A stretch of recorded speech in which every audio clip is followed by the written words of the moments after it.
Hello again, Structweb. Diablo Force open beta tests are almost here, and I felt motivated to make some pre-launch theory-crafted semi-builds that should be good for so-called fresh into endgame characters when the game launches. And I also plan to evolve those builds into full setups when the game launches.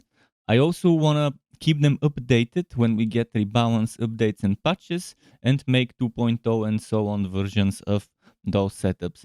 This is one such build for the Necromancer class called Reaping Army. The beta tests will only let us reach level 25 and only let us play in the first act / zone Fractured Peaks. So those builds will be more useful for the actual game launch and ideally for characters around level 50 plus or 60 plus due to the amount of skill points being around 50 for this setup, for those setups. I have included optional skills that you could invest into on the way to 100, but I haven't used the full 100 points so that fresh out of endgame characters, as I mentioned, could take advantage of this setup and slowly grow into it as they level up. So this is gonna be something like a jump start to a player's post-story endgame grind. I've also made spreadsheets for those builds. You can see the links below in the description, and those have shortlisted all the active and passive skills that you might want to invest into, as well as legendary aspects that work well with the build, so one can spend the extra skill points on the way to level 100 into them, and maybe mess around with the legendary aspects and switch things up based on what I've suggested. I asked you on YouTube which classes you prefer, you want to see content from first, and the top place was Necromancer, followed by a Sorcerer, then Druid, Rogue, and Barbarian. And that's why I'm starting with the Necro build, and that's why if I have some extra time after I make 2 builds for everyone, I would try to prioritize in this order. Feel free to let me know if you want to see specific skills, but here is a build centered around minions called Reaping Army, and let's go through the skill points finally of this setup. What you're seeing on your screen is my spreadsheet mentioned, where you can see the total skill points. It's kind of like an excerpt from this build calculator thingy I have here. It's only taken the skills I suggest using, including some alternatives here and there for some of those builds, but not for this specific one, for the others. So only the active skills I suggest using, and passive skills I either use or suggest using eventually. You can see I've invested 63 points in this current shape or form of the build. You can see the basic core macabre corruption summoning ultimate specialization skills. I'm gonna try to be not too detailed, but still be detailed enough about things. So basic skills: decompose, it's nice, it's to form corpses. Enhance decompose, if an enemy dies while being decomposed, we gain essence, very nice. So this gives us essence, this gives us extra essence. Now I took Aquate's decompose, which is a good synergy for minions. You and your minions deal 10% multiplicative means now I write it in the documents as a legend at the beginning, so you know what some of those things mean. Increased non-physical damage to enemies who are being decomposed. Then Sever. Spectre charges, it's good. It attacks, then returns and attacks again on the way. Does extra damage. I don't know the exact number for the return. I tried to find it from various websites, but I just don't have the information there. But it's like a boomerang in a way. And I've upgraded for Supernatural Sever, which is synergy for minions, so it deals increased damage for each minion you have upon cast, and this is the core principle of this build. Stack as many minions as possible, and ideally more than 7. This is the whole idea behind an army build like this one. So unliving energy, extra essence. I didn't upgrade it for to preserve some skill points to keep this at a reasonable number, but again, eventually you might want to upgrade this later on. Now on the way to 100. Now reconstitution, yeah, definitely a decent skill. I think many of you might like this passive. Your damage has up to 4% chance to create a corpse at the target's location. You would need corpses, so I think it's good to upgrade into this. If you think you have plenty of corpses around, then save those points and invest into it eventually later on. Not that early, but maybe early on it would be needed. It depends. Just you have to feel things for yourself. Corpse explosion does shadow damage, exploding corpses. That's why one of the many reasons why we need corpses. Um, so we don't rely just on minions, but we also rely on corpses, and we will have shadow damage mages as well. So keep that in mind. Shadow damage is good synergy for this setup. Now this increases the radius, and I took this upgrade where it deals increased multiplicative damage to enemies that are slowed, stunned, or vulnerable. You'll see later on why. If you don't feel like you like this one, you can go for the other one, obviously, to release a miasma that stays there and does damage over time. But I think this one would be better because we will be crowd controlling enemies plenty. Grim Harvest, again, more lesson generation. I didn't invest into it right away, but if you're having trouble early on, maybe invest into it, then remove the points um, and put them elsewhere once you don't need that. This one is good as an upgrade eventually later on. Not a priority. Necrotic Carapace, not a priority, but still good for later on. Or if your minions are really having trouble surviving. Increase the damage and life of your skeletal warriors. I did invest into this, and I think it's necessary and a must-have. If not early, at least later on when you're like level 30 or 20. But probably you would wanna invest into this early once you get the core of the core skeleton, pardon the pun, of the build. Now the Creepify or the Creepify, very good curse, and this is what will slow enemies, and this is what synergizes with that, and it also would have chance to stun, so another synergy with stun this time. And this one for minions, good synergy. When you or your minions hit an enemy afflicted with that curse below 10% life, they are instantly killed. Does not work on bosses, but it does work on elites. So something food for thought there. Why we took this one. The other one is good if you want to be spammy, but I think this is the better choice. Death Embrace, I didn't invest in it right away, but later on your way to 100, you might want to put points into it. The same for Death's Reach, the same for Amplified Damage. Amplified Damage is actually very good. Then Skeletal Mage Mastery. I strongly recommend getting this early on as well.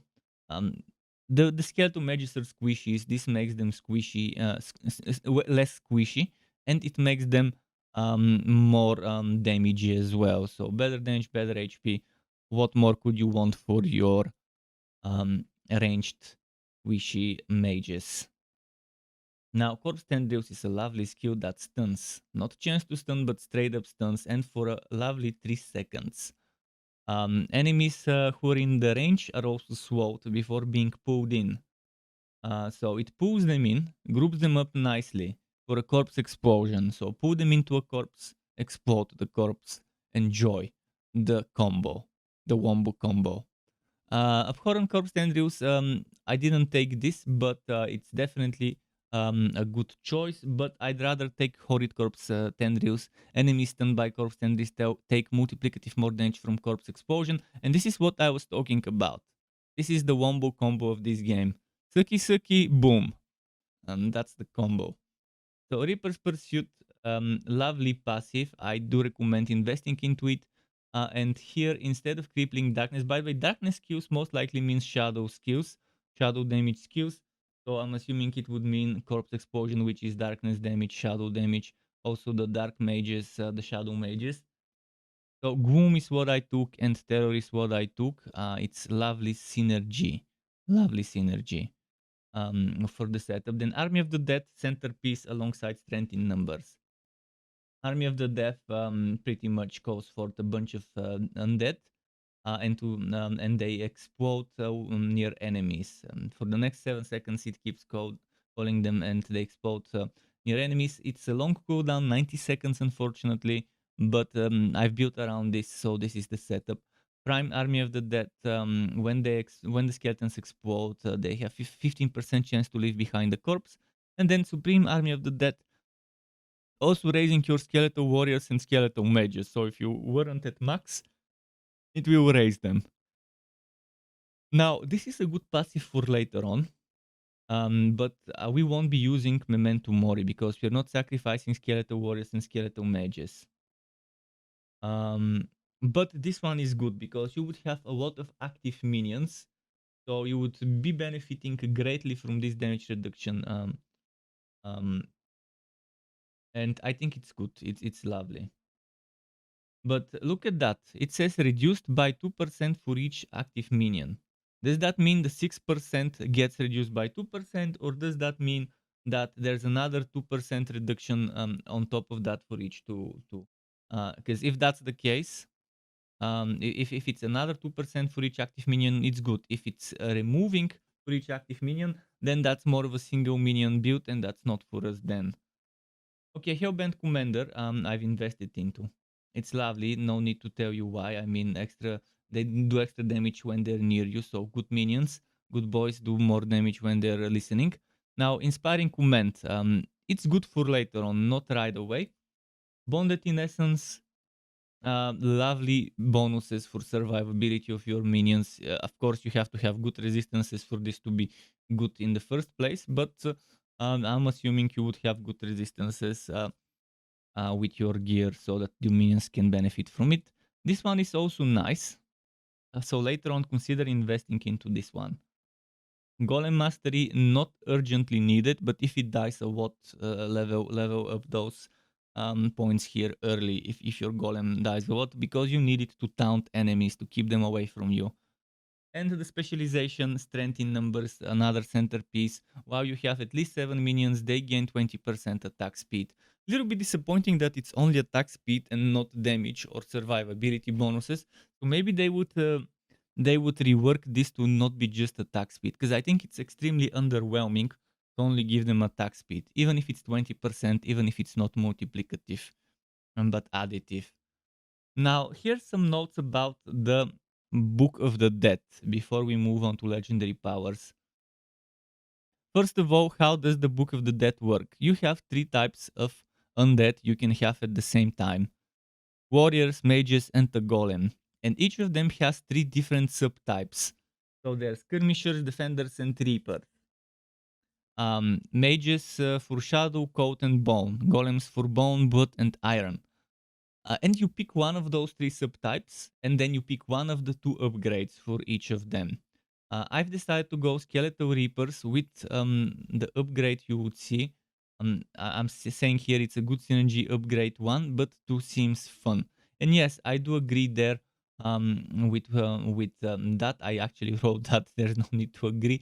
But yes, upgrade 1, in my opinion, is the better choice for this build, because, as I mentioned, there's a lot of stunning, swallowing, etc. synergy. But upgrade 2 might be fun. Some of you might want to try it, and that's okay. If you feel like it, experiment. Definitely must have the Skeletal Reapers, in my opinion. If you feel like you don't like the Reapers, you can use something different, but I think those would be good damage. Shadow Mages would be good damage, and the Golem would be tanking. Shadow Mages, as you see here, I'm suggesting upgrade 1 on the Shadow Mages, as well as upgrade 1 on the Bone or Blood Golem, and I do recommend Bone Golem. Why upgrade 1? I mean, it's a better synergy. 10% chance to stun for a reasonable amount of time. Cannot happen more than once every 5 seconds though. Upgrade 2 is good. Extra additional attack. But I think this one would be a more convenient, more useful, a little bit of extra crowd control. On Bone Golem, this one is great. That one's only good if you're stacking thorns, and we're not stacking much thorns in this build in the first place. This is for another build. So this one will give us more corpses. If you're having trouble surviving and you don't need the taunting, Blood Golem with the absorbing 15% of the damage you would take is your good boy, Blood Golem. And that's it for the skills and for the Book of the Dead. I hope it was clear how Book of the Dead works. Now here we are at the legendary powers. I've shortlisted around 20 out of the 1, 2, 3, 4, 5, 6, 7, 8, 9, 10 that I suggest using. If you're using a two-handed weapon, that removes one of the powers because you won't have a main hand off-hand power. So that's why I've put the same one on the one-handed and two-handed weapon as best in SWAT. Those are the best in SWAT. Those here you can use as viewers, as temporary or just experiment. I've added some notes in this document. You could read those. I don't want to get too much into detail, but let's just go through the best in SWAT options at least. Umbro, a very good resource generation when you have crowd control in the builds. And lately, I've those 5 builds, all of them that you see, have some sort of crowd control that could synergize with it. Although I haven't used Umbro in all of them. For this one, I think Umbro is crucial. Not a must-have. You have alternatives like this one. But again, if you want to take this one, you would have to take other things that generate blood orbs, such as that one, and maybe synergize with that one. So I'd rather avoid this. But there are other resource things, but I think Umbro is the resource thing you want to take rather than potent blood from the short lists. Here you can see the short list. Here you can see what goes in which category. And let me quickly give you a breakdown of how aspects and how legendary powers work. You find items and they have legendary powers on them. And those legendary powers can drop on various different items. So if it's a defensive, offensive, mobility, utility, or resource power, it will have different items on which it can drop. Mobilities, amulet and boots, as you see, defensive helmet, amulet, chest pants, and so on. And you can take that power from one item, put it on another, as long as it fits that category here that you're seeing. And if you're super unlucky and you can't find the legendary power as a drop, you have the option to go to the dungeon. This column here would show you which dungeon. This would show you in which area this dungeon is located. And the list is incomplete. I've been looking through various websites, all sorts of like 5-6 different websites to try and collect some information. I'll try to fill in the gaps with some more research when I have time. But you can find the power, and the power will have the bare minimum of the bonuses. So if it gives you between 5 and 10, with the power from the dungeon, which you get after completing the dungeon and beating the final boss of that dungeon, you unlock it for your codex. You don't get it as a drop. You unlock it for your codex. And then when you go to the NPC that exchanges powers on items, replaces powers on items, you can open the codex and take the power from there and use it from there. But it will be the minimum. So if it's between 5 and 10, it will give you 5. Whereas from drops, you could maybe get 6 or higher. Keep that in mind. So it's a temporary solution. If your RNG is showing you the middle finger, you shove it back in their butthole. So that's how this system works, and I like that we have such a system where we are not extremely dependent on the RNG. Now let's continue with the things. Pants can only have defensive, and you can see I've shortlisted 3 defensive things, and the one I took is Might. Might is kind of an offensive defensive ability, mind you. Well, not really, but it's good. Basic skills grant you 25% damage reduction for 4 seconds. So as you're damaging, you're getting tougher and harder to kill. Now let's go for Wind Striker aspect, which is actually the only mobility aspect I've included as a short list. It's a little bit of extra movement speed. You don't have to take a mobility aspect. You can take another utility if you feel like it. And that's okay if you feel that you don't need it. But I wanted to include at least one. And that's the one I decided to take. But I'm not sure if you'll be critting a lot and if this will be proccing a lot. So keep this in mind. I've included plenty of utility for you to maybe put in here. Or you can put this one here and then put another offensive there if you felt like going that way. So this is definitely not necessary to be there. Just my extra sprinkle on the build at the end.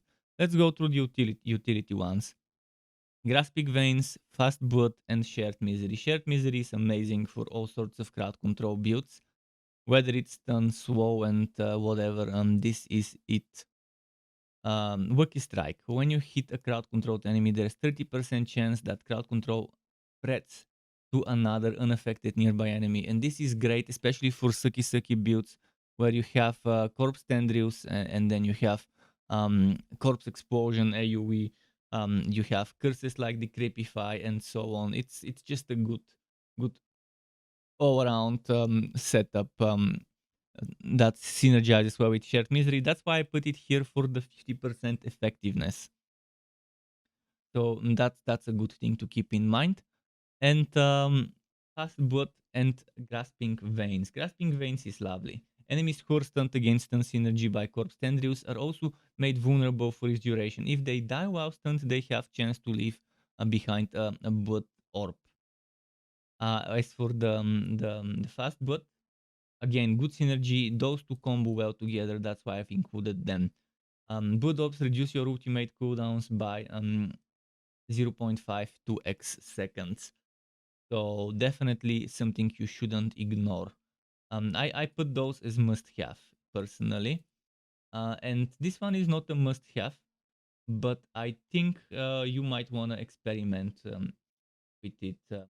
Unyielding Commander's aspect. That's why I actually put it on a ring, because I don't think it's a must-have. Must-have is Edge Master, in my opinion. That's why I put it on the weapon, because if you go two-handed weapon, it will have 100% extra efficiency. But Unyielding Commander, I think it works well. And it's the Army of the Dead, obvious Army of the Dead choice. So I wouldn't remove it. But if you feel that you wanna experiment and don't take it, sure. But I personally don't recommend removing those three. Then, aspect of reanimation. Skeletons gain increased damage while active up to X%. No need to explain why we took that. It's a lovely synergy. And Retribution. Retribution, distant enemies have chance to be stunned. For 2 seconds when they hit you, you deal 30% increased damage to stunned enemies, which is the good synergy here. Another thing you could take is Pummeling. Deal increased damage to stunned, knockdown, and frozen. So this multiplicative damage to stunned and this additive, where is it? Where did it go? This one. This additive 30% damage would stack nicely with other bonuses. So again, you could remove Wind Striker aspect, put Fast Blood here, and then put the aspect of Pummeling in this slot, and that way you would have even more damage to stunned, sacrificing the movement speed. Hopefully this is clear. Hopefully you understand why I took all of those things and I made it as informative as possible. So check the spreadsheet for more information. Check the links in the description. There will be a website version on my website and on Wasted 666. So you could check those there. But again, hopefully this works well for you. Once the beta is here, I will test some of the things. But in order to know how well this works, we have to wait for the game to actually launch. To get notified when I upload more content like this one or other builds and guides for Wooter and not so Wooter games, you can subscribe to my channel and hit that bell button to not miss out on notifications. As well as keep in mind there's something called memberships on YouTube, which lets you be a paying member for my channel to get access to perks such as emotes and badges made by me, as well as the option to get one-on-one tutoring for the very basics of Adobe Photoshop, Premiere and After Effects. And memberships can be cancelled at any time if you no longer wanna be a member. Thanks for watching all the way until the end. Struck Web, keep it cool until next time, and goodbye.